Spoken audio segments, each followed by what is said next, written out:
Hello beautiful soul! Welcome back to my channel. This is Mei Chang Ame from Japan, Kabayan. Cancer! This reading is for you, September, ano yung parang may nakabukas?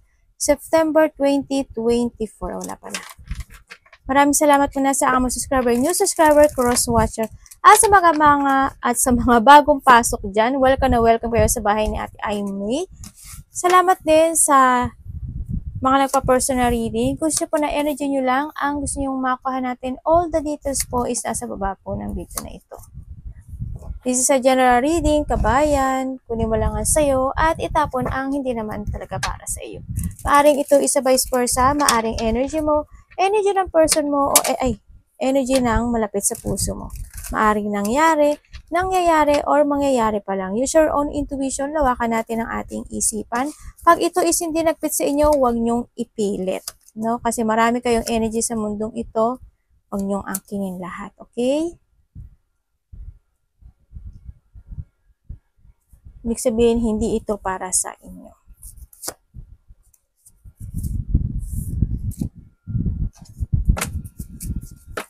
Para kay Cancer.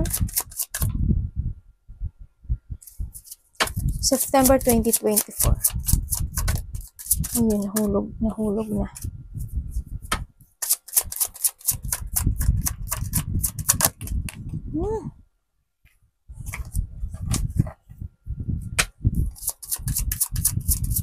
Ayan, nagwawala. Parang galit si Cancer ah.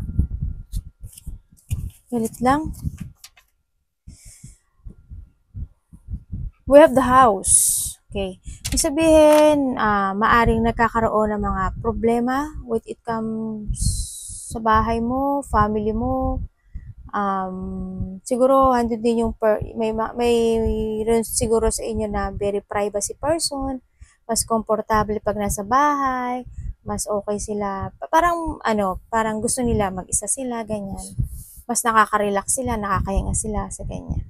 O kaya may mga problema na related ang bahay, family, relationship, sa iba sa inyo. And we have the bear. Yan, yun nandito yung mga maaring may mga sitwasyon na nakakapagpapabigay sa iyo ng lakas ng loob. Yan, maaring meron ka ring ability na being a leader or you need na i-manage yung mga finances mo. Sa nakita ko dito, o maybe ngayon nagkakaroon ka na ng managing with it comes to your finances or you need sa nakita ko dito. Ayun, may mga sitwasyon ako na kailangan mong protektahan. Either sarili mo, anak mo, pamilya mo, relasyon mo, o yung pera mo, security mo. Yan. You have a power to protect yung mga gusto mong protektahan sa buhay mo. And syempre, you need to protect yourself sa mga tao na masama. Mga tao na pwede manglinglang, cheating, may mga tukso, panunukso, mga tao na hindi dapat pagkatiwalaan. Yan. Ingat ka sa mga deception, sa mga sitwasyon na pwedeng ahasin ka o umahas sa'yo. Ingat ka, no? Sa nakita ko dito. Sa nakita ko dito, may mga situation na magtatapos sa iba sa inyo.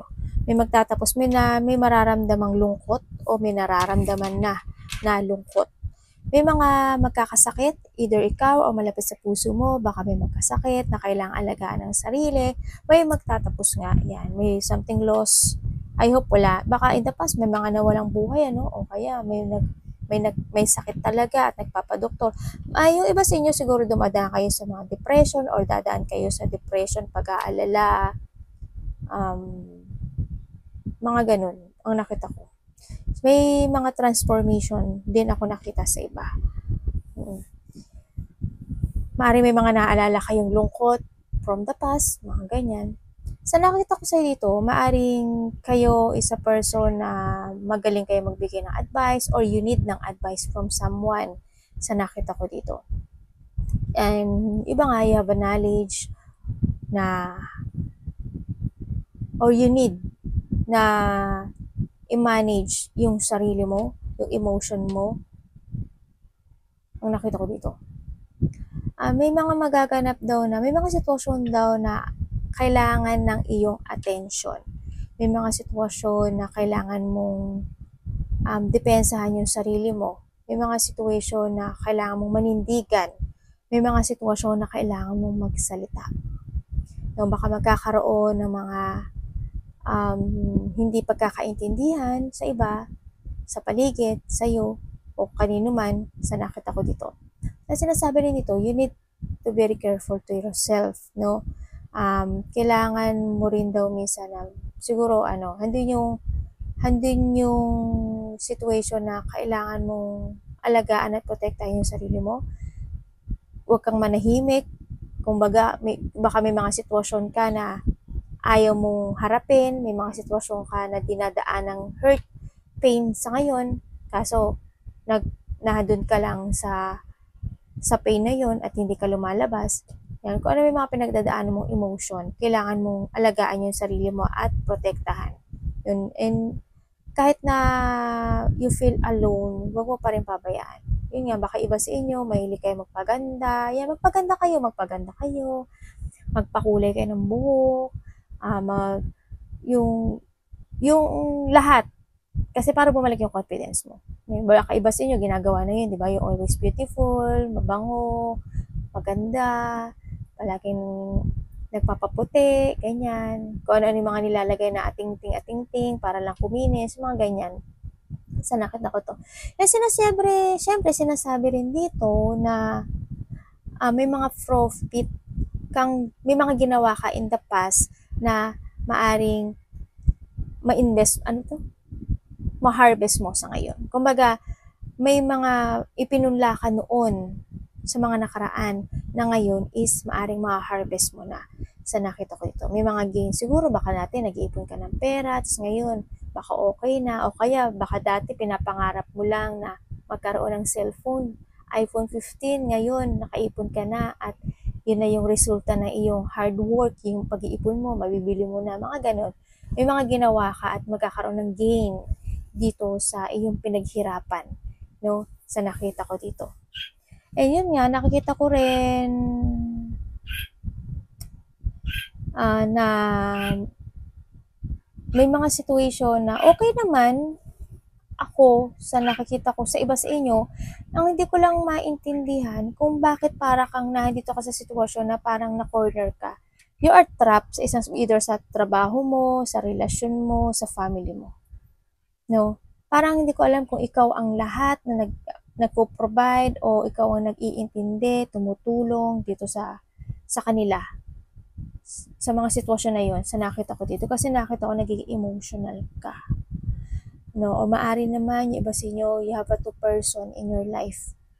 No, sa nakita ko dito. At ngayon, hindi mo alam, baka hindi mo alam ngayon kung paano ka lumabas sa isang situation na ikaw rin naman ang naglagay na sa situation mo na yan. Kung ano man sitwasyon yan sa buhay mo. Baka may sitwasyon na inilagay mo yung sarili mo doon, siguro inakala mo magiging okay ang lahat, tapos, at the end, hindi pala.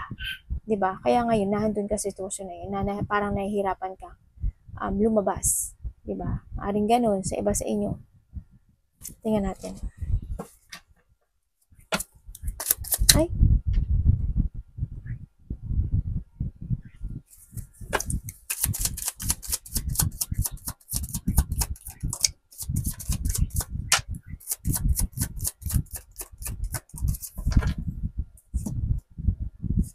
Basta wag lang kayo magpapatukso ha, kasi may ahas tayo.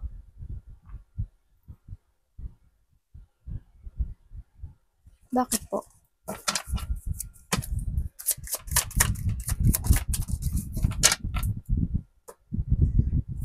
Okay. May tao daw na malapit sa puso mo na nagsisinungaling. May tao dito na maaaring nagkokontrol sa'yo. Sa nakita ko. May tao dito, may sitwasyon, pinagchichismisan ka daw eh. May mga tao o may tao dito na gumagawa siya ng maling kwento sa nakita ko dito. May tao nagsisinungaling. Malapit sa puso mo. Either ka relasyon mo, may third party ba? Either ka relasyon mo, kapamilya mo, nanay mo, kapatid mo, baka ikaw mismo, nagsisinungaling ka sa sarili mo. Diba? Baka may mga you pretending na gusto mo yung isang tao pero ang totoo iba ang gusto mo. O kaya you pretending na gusto mo yung trabaho mo pero ang totoo ayaw mo na doon, gusto mo nang lumabas doon. Yung mga ganun situation. Yan. Nakita ko dito rin na may tao na very judgmental. May sinungaling. May nag-iisip ng kabiguan. Mayroon ding tao dito na yun nga sinabi ko sa inyo, yung ahas, may mapanglinlang or mandaraya. Ako nakikita, may taong nandaraya at naglinlang. Hindi ko alam kung iba dito may nagiging masungit ba kayo or may taong nagsusungit sa inyo. May tao rin na parang ano ba to? Parang harass siyang magsalita. Ganun nakita ko. Masakit. Ayun, masakit magsalita. Ang nakita ko dito. Mag-ingat kayo kasi laksan mo na yun. Kailangan mo magkaroon ng strategy at kailangan mo syempre being truth sa sarili mo. Kailangan yun, di ba? Ang nakita ko dito. Makinig ka sa payo ng ibang tao. Huwag mo lang pakinggan yung sarili mo. Makinig ka sa ibang payo ng tao. Then, you decide kung gusto mo sundin yun, sundin mo. Kung gusto mo yung sarili mo, sundin mo. Sundin mo. Nasa sayo pa rin ang huling desisyon. Pero mas maganda makapag, kasi nasa atin naman talaga ang decision at the end. Pero kung mas maliliwanagan ka, you need siguro humingi ng payo sa ibang tao. Diba? Pero yung trusted person mo lang ha. So nakikita ko sa'yo dito, yes, yung iba dito, there's a new love o may nararamdaman na ba kayo na my God, ano to? May third party ba? May taong masungit. May taong naiirita. May tao na may nangyari o may mangyayari na ganun. Tapos mag-apology daw. No, makakaramdam ka ng may mga sitwasyon na naiinis ka, na iirita ka, na stress ka, na insomnia, depression, anxiety. May mga sitwasyon na you feel talunan ka, takot sa iba sa inyo. In love ba kayo? Tingnan natin, bakit may sitwasyon daw na parang nahuhold kayo ng nakaraan?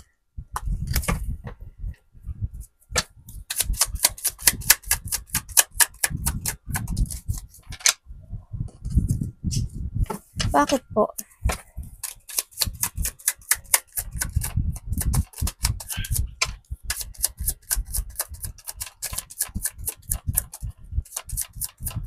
Nararamdaman ka ng takot? Okay. May nabigo. Ibig sabihin, may nabigo. Alam nyo, sa iba sa inyo, nagkakaroon ng delay sa inyo. Nalalack of direction kayo sa kanya. Kaya ang gulo ng isip nyo pala, no? Ang gulo ng isip nyo, kailangan nyo mabalanse ngayon yung isip nyo. Kasi nagkaroon na rin ng mga pagbabago. With it comes sa isang foundation, maaring sa'yo, o sa isang foundation, family, relationship, friend, kasama sa trabaho, ganyan. Alam niyo naman yung ibig sabihin siguro ng foundation. Yan, nagkaroon ng mga massive change, no? Nagkaroon ng mga pagbabago talaga na sinasabi dito na nalalack of direction ka. Na may mga sitwasyon na you are stuck. May mga sitwasyon na nakikita ko na ang gulo ng isip mo na lulungkot ka. May nararamdaman kang lungkot. May mga sitwasyon na nadi-disappoint ka. May mga sitwasyon na maaring iba sa inyo tatamaril. Maaring may mga sitwasyon na parang nag-stop ang mundo nyo. Ganyan, may mga sitwasyon na na you want to release o gusto mo nang lumaya o gusto mo magsalita. Ganyan. Sa ngayon, hindi ka, siguro, you need to balance ang nakita ko sa'yo dito. Kasi ang nakita ko dito, nagtitiis ka. May mga sitwasyon nagtitimpi ka, nagtitiis ka, para lang kalmado, para lang walang away, para lang peace. Nakita ko dito. May mga sitwasyon siguro na nagbabago, iba sa inyo, nagbabago na siguro yung mga, nagkakaroon na siguro ka ng mga new aspect in your life, kaya may mga sitwasyon na gusto nyo na abandonahin, ganyan. maaaring nagkakaroon or magkakaroon ng unexpected. Itong kasing sitwasyon na to, sa iba, maaaring nagkaroon ng mga revelation when it comes to yourself o sa mga pangyayari sa paligid. Nagkaroon talaga ng sa iba is calamity, crisis, disaster, or maybe there's a distraction sa iyong buhay sa ngayon. At nakikita ko dito na hindi ka nalulungkot ka. Baka nagkakaroon na ng changing sa mga ibang aspeto ng buhay mo. Kaya nagkakaroon ka ng disappointment in life na parang may gusto kang i-release, you want to walk away o i-let go o withdraw. Ang nakita ko ito. Mag-ingat din kayo mag-ingat din kayo kasi hindi ko alam kung sino, ikaw or malapit sa puso mo, kung may nagpapadoktor ba o may na-confine or mako-confine. Yun ang nakikita ko. Alagaan nyo yung sarili nyo, magdasal kayo. Well, palagi nyo naman ginagawa yun.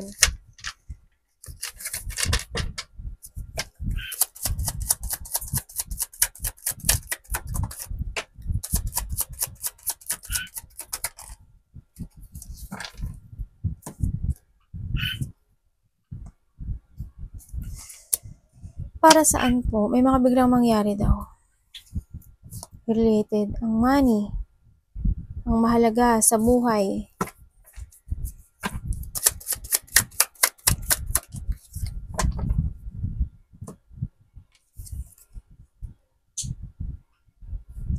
Okay. May mga biglaang mangyari na maaring may malaman ka or may mga sitwasyon na magpo-focus ka na more sa sarili mo to move on. Yun na nakita. Or you need na mag-focus na talaga mismo sa sarili mo at alagaan yung sarili mo. At syempre, sinasabi rin dito, you need to look to the future. More give effort to look to the future. Tsaka mag-focus sa sarili, caring sa sarili. And then, yun nga, save ng monies ang sinasabi. Ang nakita ko ito, kailangan mo daw dito ng tapang sa ngayon. And then, katatagan, syempre. Tsaka, you need determination to push yourself para tumingin sa future. Kumbaga, kung ikaw is na-stuck dito sa situation na to, you need to move on. Diba? Umalis ka doon sa situation na yun, na emotions, na lungkot. Ang nakita ko dito. Tsaka, baka iba sa inyo, kulang kayo sa tulog. No? Hindi ko alam kung night shift kayo or kulang lang kayo sa tulog. Yun, kailangan nyo ata ng more caring sa sarili nyo. Baka may mga ini-illusion kayo, dinidream. May tao nagsisinungaling talaga. May tao na ayaw malaman ang sikreto niya. May travel ba kayo? Anak! Bibi. Ano? Haluga. Anak, ano ba yan? Sa nakita ko sa inyo sa iba, yan, baka nga may travel kayo, no? And then, parang may mga gagawin na kayo na sitwasyon. May inalisan kayo. Parang may sitwasyon na aalis kayo. Yun ang nakita ko. Either travel or may sitwasyon na aalis kayo doon. Siguro, in a past. O, kasi may mga gusto na kayong gawin eh. Tingnan nga natin.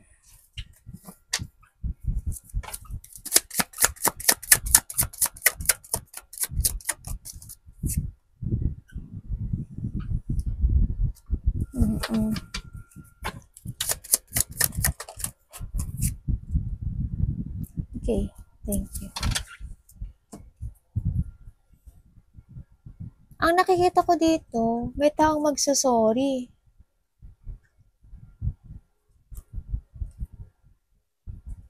May mga regret, may mga nag-fail, may mga emotion, na-trap ka talaga. Parang iba dito stuck eh.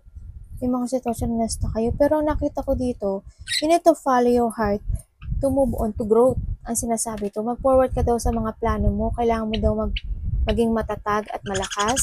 This is a time to level up sa sinasabi dito. This is a time na, kasi matatag ka na actually. You're strong person sa nakita ko dito. Kaya ang sinasabi na lang dito, mas magandang, mas more mo i-explore yung sarili mo, yung talent mo, yung ikaw. Yun nakita ko dito. Kailangan mo daw magkaroon, kasi you have a wisdom to clarity, yung mga gusto mong project, goals in life, mga gustong gawin sa buhay. Meron kang gano'n, and then yun, gamitin mo yung ability na yun. No, you need mong i-clarity yung mga decisions in life mo, yung mga balak mo, yung mga plano mo. Yan. You need to spread your wings. Yan, ang nakita ko dito, sinasabi. Yun, para makita mo rin yung resulta o baka ginagawa nyo na nga ito, di ba? Kasi nakita ko matatag na iba dito. Nagkakaroon na rin ng tamang desisyon sa buhay na mas more kayong mag-explore or mas more kayong ipo-forward nyo yung mga plano nyo na sa buhay.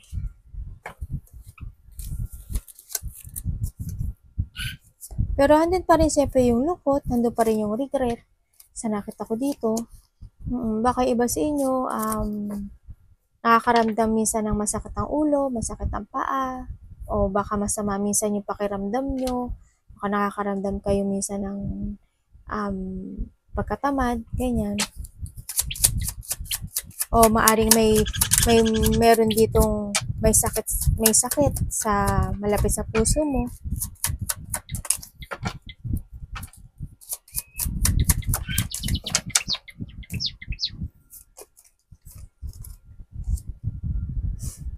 May malapit sa puso mo na, okay, may lungkot. Nakita ko dito na may lungkot. Ako nakita, ikaw, karelasyon, trabaho, or family. Ang nakita ko dito. Yes, there's a union.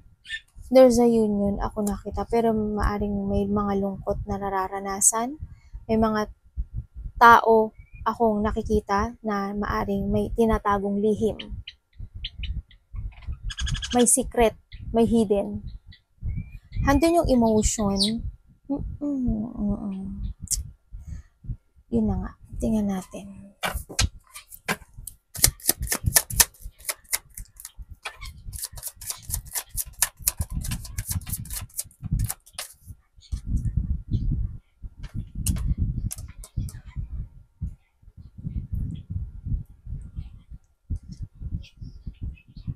Siguro iba sa inyo, inaano nyo, sana dalawa ang puso ko. Siguro ganun, no? Andun yung may naisip akong kanta. Parang, ano ba yun? Mahal ko, mahal ako. Baka nahandun kayo sa part na yun, ano?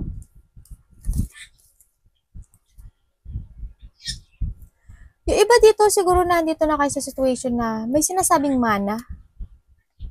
May sinasabing mana. Nagkakaroon din kayo ng option sa buhay niyo, no?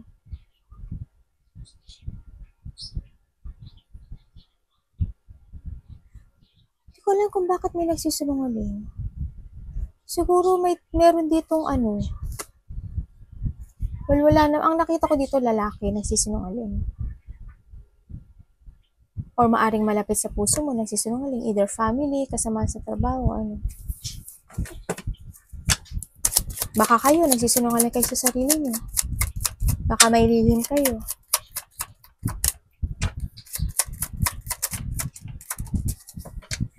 Dalawa na yun mo. Puro kagat na to ng anak mo.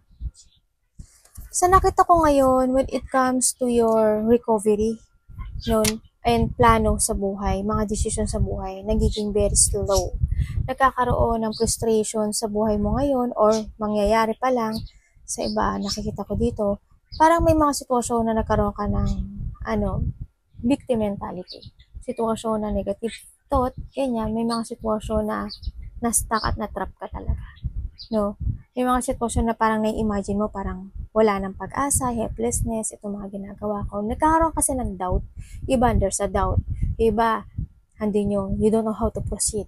If you take it action or not, you deciding to stay or you go, nagkakaroon ng expansion. Nagkakaroon ng mga options in life.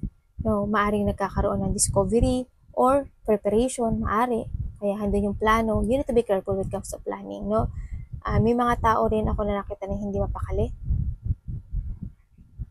Maybe yung iba dito, you're planning to travel, nagpa-plan kayong umalis or umalis sa isang situation o umalis ng bansa, mga ganyan. Nakita ko dito. O may taong umalis. O gusto niyong umalis.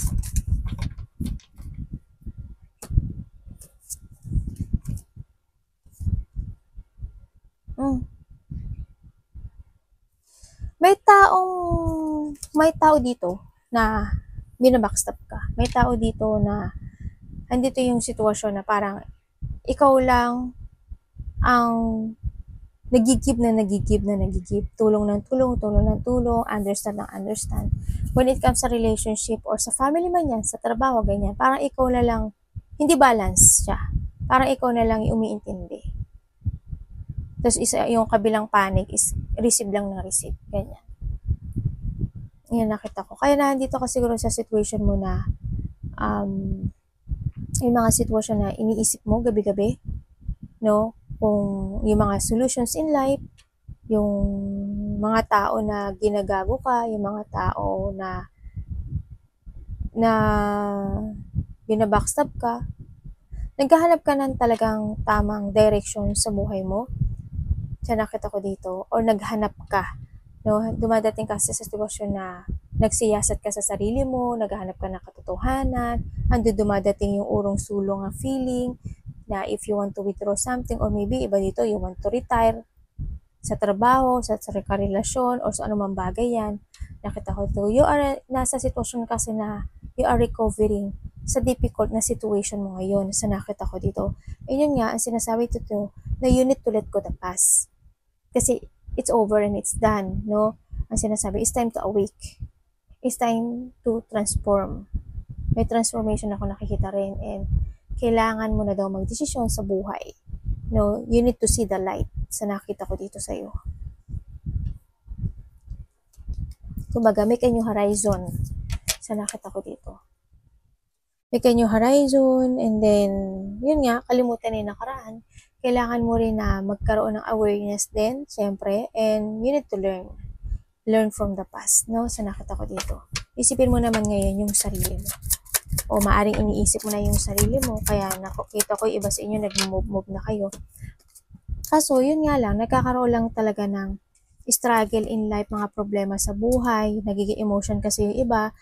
You want justice pa rin talaga, na parang may mga gusto kang mahusisyahan, may mga gusto kang itama, i-correct, aksyonan, yan, may mga gusto kang i-clarity, may mga gusto ka na, ikakaroon kasi ng blockage when it comes to creation, to make a new beginning sa buhay mo sa ngayon, sa nakataw. Kaya medyo may struggling pa rin ako nakikita. May mga mabibigat na pasanin pa rin ako nakikita na hanggang ngayon is dala mo. Siguro is time to let go na rin talaga yon, para mas more magkaroon ng clarity yung ibang aspeto ng buhay mo, o yung buhay mo sa nakita ko dito, o yung destiny mo. It's time to decide to grow, no, sa nakita ko dito. Kailangan mo nang magdesisyon and we focus sa future, tsaka syempre you need to trust your intuition din sa nakita ko dito.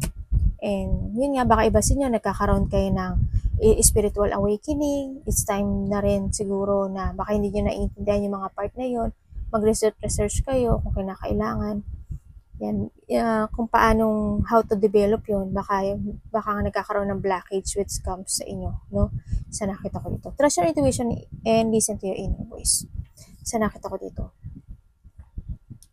May tao talagang no? May tao dito may sikreto. Malihim ba kayo? May taong masikreto. Tsaka may tao na, yun nga, may secret. May mga sitwasyon din ako na nakita na parang iba sa inyo nagbubulag-bulagan, may mga ayaw makita, may mga ayaw ipaalam, iba sa inyo, ako nila sa inyo. May mga itinatago. May nakikita rin ako dito na wala na yung love, na wala na yung feelings, either sa karelasyon, kaibigan, kapatid, pamilya, ganun. Nawala yung love, tumapon ni, ang nakita ko dito. Kaya parang nandun ka sa sitwasyon mo na emotions. Arigato, namaste, God bless.